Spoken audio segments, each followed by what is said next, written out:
نور کی سرکار سے پایا دوشالہ نور کا، نور کی سرکار سے پایا دوشالہ نور کا، ہو مبارک تم کو ذوالنورین جوڑا نور کا۔ زاہد مسجد احمدی پر درود، زاہد مسجد احمدی پر درود، دولت جیش اسرت پہ لاکھوں سلام۔ ایک بار درود پاک پڑھی، اللہم صلی علی سیدنا مولانا محمد بارک وسلم صلاۃ و سلاما علیکہ یا رسول اللہ صلی اللہ تعالی علیہ وسلم۔ عزیزان ملت اسلامیہ، کل آپ نے سیدنا فاروق اعظم رضی اللہ تعالی عنہ کے تعلق سے کچھ واقعات اور کچھ احادیث سماعت فرمایا۔ آج انشاءاللہ تبارک و تعالی سیدنا عثمان غنی رضی اللہ تعالی عنہ کے تعلق سے کچھ باتیں بتانے کی کوشش کی جائیں گی۔ عزیزان ملت اسلامیہ، حضرت آدم علیہ السلام سے لے کر ہمارے آقا علیہ السلام تک کم و بیش 1,24,000 انبیاء کرام علیہم السلام اور ان کی امتیں گزری، لیکن ان تمام نبیوں کے امتیوں میں کوئی بھی ایسا خوش نصیب نہیں گزرا جسے حضرت سیدنا عثمان غنی رضی اللہ تعالی عنہ جیسی سعادت ملی ہو، کیونکہ سیدنا عثمان غنی رضی اللہ تعالی عنہ کی ذات وہ ذات ہے کہ جس نے نبی پاک صلی اللہ تعالی علیہ وسلم کی 2 صاحبزادیوں سے نکاح کرنے کا شرف حاصل کیا، اور اسی شرف کے بارے میں ابھی آپ نے جو حضور سیدی سرکار اعلی حضرت علیہ رحمت الرضوان کا شعر سنا کہ نور کی سرکار سے پایا دوشالہ نور کا، ہو مبارک تم کو ذوالنورین جوڑا نور کا۔ یعنی جب نبی پاک صلی اللہ تعالی علیہ وسلم نے ایک اپنی پیاری بیٹی کا نکاح سیدنا عثمان غنی رضی اللہ تعالی عنہ سے کیا، تو کچھ دنوں کے بعد جب ان کا وصال ہو گیا تو پھر آقا کریم صلی اللہ تعالی علیہ وسلم نے اپنی دوسری صاحبزادی کا بھی نکاح حضرت عثمان غنی سے کر دیا، اور کسی بھی نبی کے امتی نے یہ شرف حاصل نہیں کیا کہ کسی نبی کی 2 صاحبزادیوں سے جو ہے نکاح کا شرف اس نے حاصل کیا ہو۔ اور جب آقا کریم صلی اللہ تعالی علیہ وسلم کی دوسری صاحبزادی کا بھی وصال ہو گیا تو حضرت عثمان غنی رضی اللہ تعالی عنہ بڑے رنجیدہ ہوئے۔ اس کے بارے میں حدیث پاک میں آیا ہے کہ آقا کریم صلی اللہ تعالی علیہ وسلم نے حضرت عثمان غنی رضی اللہ تعالی عنہ کی رنجیدگی کو دیکھ کر کے ارشاد فرمایا، اگر میری 40 بیٹیاں ہوتی تو میں یکے بعد دیگرے سب کا نکاح حضرت عثمان سے کر دیتا۔ حضرت عثمان غنی رضی اللہ تعالی عنہ فطرتاً بہت ہی حیا والے انسان تھے، بہت ہی بردبار انسان تھے، یہاں تک کہ آپ کے حلم و حیا کے تعلق سے آیا ہے، آپ کی بردباری کے تعلق سے آیا ہے کہ جب حضرت فاروق اعظم کی شہادت ہو گئی، فاروق اعظم رضی اللہ تعالی عنہ کی شہادت کے تعلق سے ایک بات آپ کو بتا دوں کہ فاروق اعظم رضی اللہ تعالی عنہ ہمیشہ اپنی دعاؤں میں یہ دعا مانگا کرتے تھے، اللہم ارزقنی شہادتا فی سبیلک واجعل موتی فی بلد رسولک، یعنی اے اللہ تو مجھے اپنے راستے میں شہادت عطا فرما، اپنی راہ میں شہادت عطا فرما، اور میری موت اپنے رسول کے شہر میں عطا فرما۔ آپ کی صاحبزادی ام المومنین حضرت حفصہ رضی اللہ تعالی عنہا فرماتی ہیں کہ جب میرے والد اس دعا کو کرتے تھے تو میں تعجب کرتی تھی کہ اب تو مدینہ طیبہ میں کوئی جنگ بھی نہیں ہونا ہے، عرب میں اسلام کا غلبہ ہو گیا، بلکہ اور کئی سارے ممالک میں اسلام کا غلبہ ہو گیا، اور فاروق اعظم رضی اللہ تعالی عنہ امیر المومنین ہونے کی وجہ سے ہمیشہ اکثر و بیشتر مرکز میں ہی رہتے ہیں، تو کس طریقے سے یہ شہادت کی موت بھی پائیں گے اور رسول کے شہر میں بھی پائیں گے؟ تو جب فاروق اعظم رضی اللہ تعالی عنہ کو ابو لولو غلام مجوسی کافر نے جو ہے نماز کی حالت میں خنجر مارا، اور اسی خنجر مارنے کی وجہ سے آپ شہادت کے مرتبہ عظمیٰ پر سرفراز ہو گئے، اس وقت سارے لوگوں کو سمجھ میں آیا کہ اللہ تبارک و تعالی نے اپنے پیارے رسول کے خلیفہ دوم کی دعا کو کس انداز میں قبول فرمایا۔ تو عثمان غنی رضی اللہ تعالی عنہ جب خلیفہ بنے تو آپ جب سب سے پہلی بار خلیفہ بننے کے بعد میں منبر پر تشریف لائے تو عزیزان ملت اسلامیہ منبر پر تشریف لانے اور بیٹھنے کا ان کا انداز بھی نرالا تھا۔ منبر پر جو سیڑھیوں میں سب سے اونچی جگہ ہوتی ہے، وہاں پر نبی پاک صلی اللہ تعالی علیہ وسلم بیٹھ کر کے خطبہ دیا کرتے تھے۔ عثمان غنی رضی اللہ تعالی عنہ نے ارشاد فرمایا، چونکہ رسول پاک صلی اللہ تعالی علیہ وسلم اس جگہ پر بیٹھ کر کے خطبہ دیا کرتے تھے، تو حضرت ابو بکر صدیق رضی اللہ تعالی عنہ نے احتراماً اور ادباً اس جگہ بیٹھنا پسند نہیں کیا، بلکہ اس جگہ بیٹھنا پسند کیا جہاں پر نبی پاک صلی اللہ تعالی علیہ وسلم کے پیر مبارک ہوا کرتے تھے، یعنی اس سیڑھی پر آپ بیٹھے جہاں پر آقائے کریم کے جو ہے پیر ہوا کرتے تھے، آپ کے قدم ناز ہوا کرتے تھے۔ اور جب فاروق اعظم خلیفہ بنے تو انہوں نے بھی ادباً جہاں پر حضرت صدیق اکبر بیٹھا کرتے تھے وہاں نہیں بیٹھے کہ میں ان کے جیسا کہاں، میرا مرتبہ ان کے جیسا کہاں، تو فاروق اعظم نے اس جگہ پر بیٹھنا پسند کیا جہاں پر صدیق اکبر کے پیر مبارک ہوا کرتے تھے۔ اور جب عثمان غنی رضی اللہ تعالی عنہ جو ہے خلیفہ بنے تو آپ نے اس جگہ بیٹھنا پسند کیا کہ ان دونوں صاحبوں کی ہمسری کا کوئی مجھے دعوے دار نہ سمجھے، ان کے جیسا اعلیٰ مرتبے والا نہ سمجھے، اس وجہ سے آپ نے فاروق اعظم کے قدم کی جگہ پر بیٹھنا پسند کیا۔ آپ دیکھیں ذات کیسی ہے کہ سرکار دو عالم صلی اللہ تعالی علیہ وسلم سے ان کو کیسی نسبت حاصل ہے کہ مختلف وقت میں انہیں سرکار صلی اللہ تعالی علیہ وسلم کی دو بیٹیوں سے نکاح کرنے کا شرف حاصل ہوا، اس کے باوجود حال یہ ہے کہ ان کے جیسا کوئی مجھے نہ سمجھے اس لیے نیچے بیٹھے۔ اور عزیزان ملت اسلامیہ آج کے زمانے میں بہت سارے گمراہ فرقے ہو گئے جو معاذ اللہ نبی پاک صلی اللہ تعالی علیہ وسلم کو بعض آیتوں کے ظاہری معنی کو لے کر کے اپنے جیسا کہنے کی جو ہے ناپاک جسارت اور کوشش کرتے ہیں۔ انہیں حضرت عثمان غنی رضی اللہ تعالی عنہ کی اس ادا سے سبق لینا چاہیے کہ وہ عثمان جن کے بارے میں آقائے کریم صلی اللہ تعالی علیہ وسلم نے ارشاد فرمایا تھا، جو ابھی شعر آپ نے سنا کہ زاہد مسجد احمدی پر درود، دولت جیش اسرت پہ لاکھوں سلام۔ یہ دولت جیش اسرت کیا ہے؟ جنہوں نے سیرت طیبہ پڑھا ہے وہ جانتے ہیں کہ جب روم کے بادشاہ، شام کے بادشاہ ہرقل سے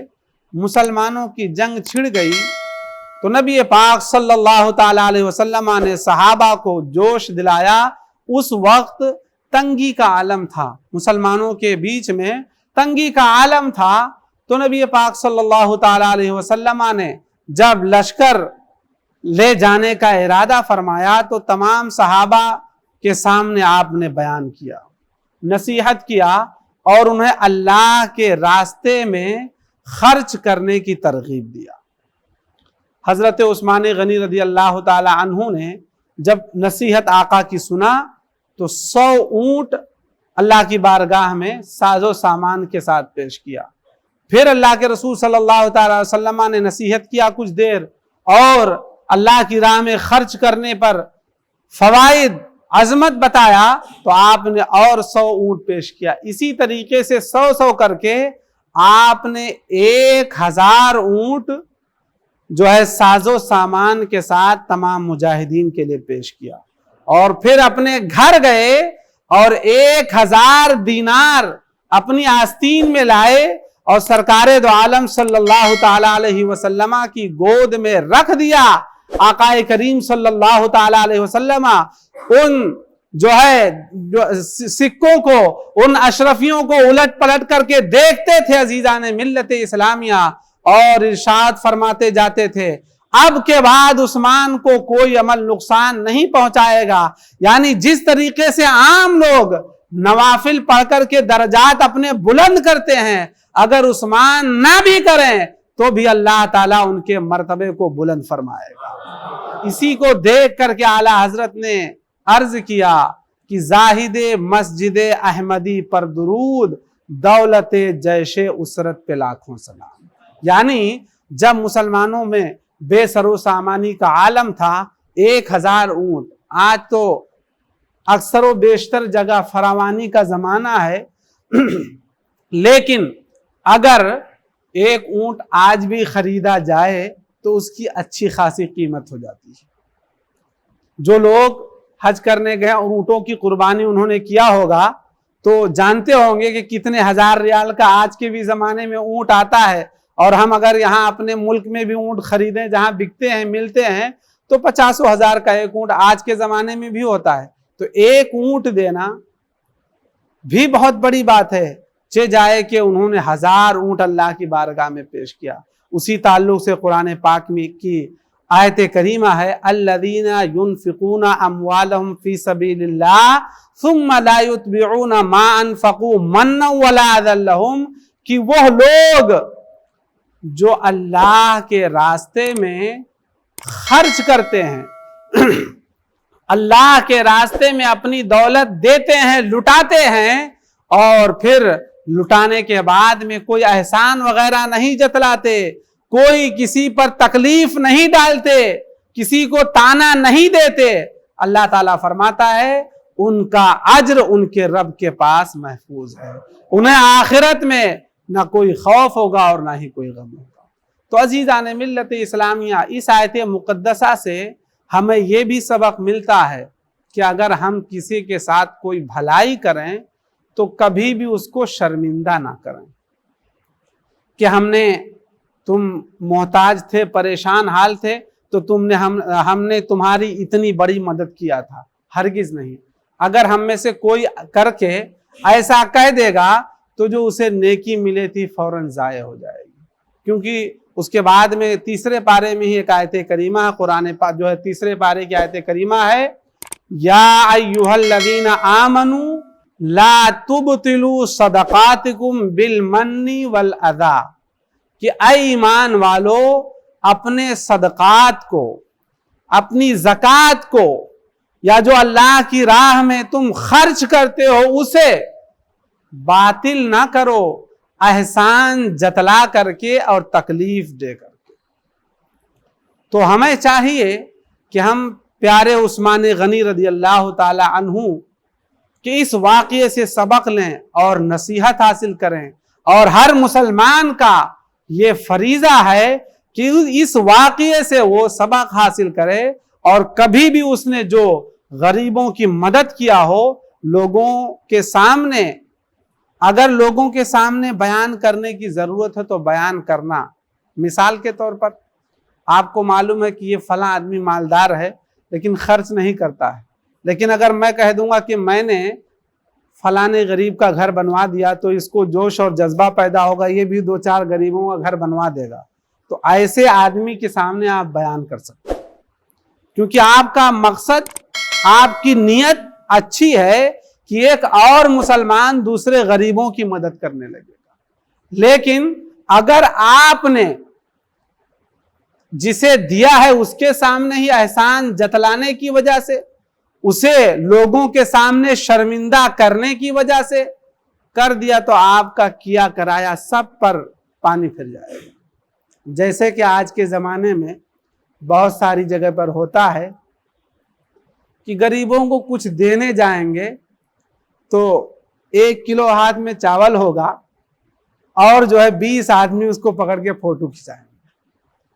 کہ ہم یہ غریب کو دے رہے ہیں۔ ایک بار تو ایسا فوٹو آیا کہ ایک غریب کو 2 آدمی ایک کیلا دے رہے تھے، یعنی کیلا ایک تھا، پکڑے 2 آدمی تھے۔ تو اس طریقے کی حرکت آدمی کو نہیں کرنا چاہیے، کیونکہ آپ کو اللہ نے دیا ہے، آپ کے 4 ہاتھ پیر تو ہیں نہیں، آپ کے بھی 2 ہی ہاتھ پیر ہیں۔ یہ اللہ کا فضل ہے کہ اس نے آپ کو زیادہ دے دیا، اس نے آپ کو آپ کی اوقات سے، آپ کی بساط سے زیادہ دے دیا، تو اس پر بجائے یہ کہ تکبر کرنے کے، بجائے یہ کہ اسے اپنا ہنر سمجھنے کے، اللہ کی دین اور اللہ کی عطا سمجھیں اور اس کے بندوں پر خرچ کریں۔ جیسے کہ واقعہ مشہور ہے وہ گنجے، کوڑھی اور اندھے کا، بہت مشہور واقعہ ہے کہ تینوں بری حالت میں اللہ نے فرشتے کو بھیج کر کے اور ان کی بیماریوں کو اچھی کیا، انہیں دولت بھی دیا۔ گنجے کو بال عطا کیے، دولت دیا۔ اندھے کو آنکھیں عطا فرمایا، دولت دیا۔ اور کوڑھی کو اس کا کوڑ پن دور کروایا، دولت دیا۔ پھر کچھ ہی دنوں کے بعد میں اللہ نے اسی فرشتے کو انہی کے جیسا، انہی کے روپ میں بھیجا، گنجے کے پاس بھیجا، کہا جاؤ۔ تو گنجے کے پاس وہ فرشتہ مسافر کے بھیس میں پہنچا اور کہا میں بہت پریشان حال ہوں، مجھے اپنے وطن جانا ہے، اللہ کی مدد اور اس کے بعد اگر تیری مدد ہوگی تو میں اپنے وطن آسانی سے پہنچ جاؤں گا، تو مجھے کچھ مال دے دے۔ اس نے کہا نہیں بھائی، میرے ذمے تو بہت سارے اخراجات ہیں، میں کچھ نہیں کر سکتا آپ کے لیے۔ تو فرشتے نے کہا گویا کہ میں تجھے پہچان رہا ہوں، اللہ نے تجھے ایسے سے ایسا کر دیا، کوڑھی سے اچھا کر دیا، تیری رنگت کو خوبصورت کر دیا، تجھے دولت دیا، اب تو ایسے بخل سے کام لے رہا ہے۔ تو اس نے کہا نہیں نہیں، ایسا کچھ نہیں ہے، یہ میرا پیدائشی مال ہے، یہ میرے باپ دادا سے چلا رہا ہوں میں، رئیس۔ انکار کر دیا۔ فرشتے نے کہا اے اللہ، اگر یہ اپنی بات میں جھوٹا ہے تو یہ جیسے پہلے تھا اسے ویسا ہی کر دے۔ وہ پھر سے کوڑھی ہو گیا، دولت بھی ختم۔ دوسرے کے پاس پہنچا، گنجے کے پاس، تو اس ظالم نے بھی ایسے ہی جواب دیا، اس کا بھی چوپٹ ہو گیا۔ اندھے کے پاس پہنچا، اس سے کہا، تو اندھے نے اس کا ہاتھ پکڑا، اور اس کے پاس بکریاں تھیں، کیونکہ اس نے بکری کا مال پسند کیا تھا کہ مجھے بکریاں پسند ہیں، تو لے گیا اور کہا یہ میرا سارا مال ہے جو اللہ نے مجھے عطا فرمایا، میں بھی پہلے آنکھوں سے محروم تھا، یہ اللہ کا خاص فضل ہوا کہ اس نے مجھے اندھا ہونے کے بعد بینائی عطا فرمایا، اور اس کے ساتھ ساتھ میں اتنی دولت عطا فرمایا۔ تو اے مسافر، جتنی تیری مرضی ہو، جتنی تیری ضرورت ہو، اس میں سے لے لے، مجھے روکنے کا تجھے کوئی حق نہیں، میں تجھے روکوں گا نہیں، تجھے جتنا لینا ہے لے سکتا ہے اس میں سے۔ تو اس فرشتے نے جو مسافر کے بھیس میں تھا کہا کہ اے بندے خدا، اللہ تعالیٰ نے تجھے اور تیرے ان دونوں ساتھیوں کو آزمایا، وہ دونوں تو اپنے امتحان میں ناکام ہو گئے، اور اللہ کے فضل سے تو امتحان میں سرخرو ہوا، تیرا مال تجھے مبارک ہو۔ تو عزیزان ملت اسلامیہ، اللہ تبارک و تعالی اگر دیتا ہے تو آدمی کو اس کے بندوں پر خرچ کرنے میں بخیلی سے کام نہیں لینا چاہیے۔ درود پاک پڑھیے۔ اللہم صلی علی سیدنا